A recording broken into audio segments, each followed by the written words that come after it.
அக்ஷய திருதிக்கு பட்டு எடுக்கிறது எவ்வளவு நல்லதுன்னு உங்களுக்கே தெரியும். நம்ம கணபதி சில்க்ஸ்ல இந்த அக்ஷய திருதிக்கு ஸ்பெஷல் ஆஃபரா அக்ஷய பட்டு வெறும் 1199 ரூபாய்க்கு கொடுக்குறாங்க. தேனியில நீங்க எங்கேயுமே பாத்துறாத புது பட்டு சாரி கலெக்ஷன்ஸ் எல்லாமே நம்ம தேனி ஸ்ரீ கணபதி சில்க்ஸ்ல புதுசா லான்ச் பண்ணிருக்காங்க.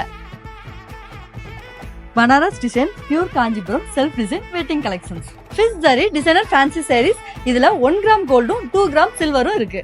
காஞ்சிபுரம் வைரவசி checked wedding sarees, light weight Kanchipuram Meena zaris border collections. நம்ம தேனி ஸ்ரீ கணபதி சில்க்ஸ்ல வர ஏப்ரல் 30 அக்ஷய திருதி அன்னைக்கு ஒன் டே ஆஃபரா அற்புதமா அழகா எக்கச்சக்கமான கலெக்ஷன்ல இருக்க அக்ஷய பட்டு வெறும் 1199 ரூபாய்க்கு கொடுக்குறாங்க. அது மட்டும் இல்லாம இந்த சம்மருக்கு சில் அவுட் சேலா அல்டிமேட்டா அவ்வளவு வெரைட்டிஸ்ல சாரீஸ், சுடிதார், ஷர்ட், பேண்ட், குழந்தைங்க ட்ரெஸ்னு ஒரு ஃபேமிலில இருக்க குழந்தைங்கல இருந்து பெரியவங்க வரைக்கும் எல்லாருக்குமான செம்மையான காஸ்டியூம் கலெக்ஷன்ஸ் எல்லாமே நம்ம ஸ்ரீ கணபதி சில்க்ஸ்ல சூப்பரா கிடைக்கும்னு ஆல்ரெடி உங்களுக்கு தெரிஞ்சிருக்கும். அதை நான் வேற திரும்ப சொல்லணுமா? இதுல ஸ்பெஷலா டீனேஜ் பெண்களுக்காகவே ஒரு ஃப்ளோர்ல பாதி முழுக்க பக்காவான கலெக்ஷன்ஸ் எல்லாமே வச்சிருக்காங்க. அப்புறம் நம்ம தேனி ஸ்ரீ கணபதி சில்க்ஸ் எங்க இருக்கு அப்படின்னு உங்களுக்கு மட்டும் இல்ல, இந்த ஊருக்கே தெரியும். மறந்துடாம ஏப்ரல் 30 அக்ஷய திருதி அன்னைக்கு ஸ்பெஷல் அக்ஷய பட்டையும் அண்ட் இந்த சம்மருக்கு சம்மர் சில் அவுட் சேல்ல Dress எல்லாம் பர்ச்சேஸ் பண்ணி பட்டைய கிளப்புங்க.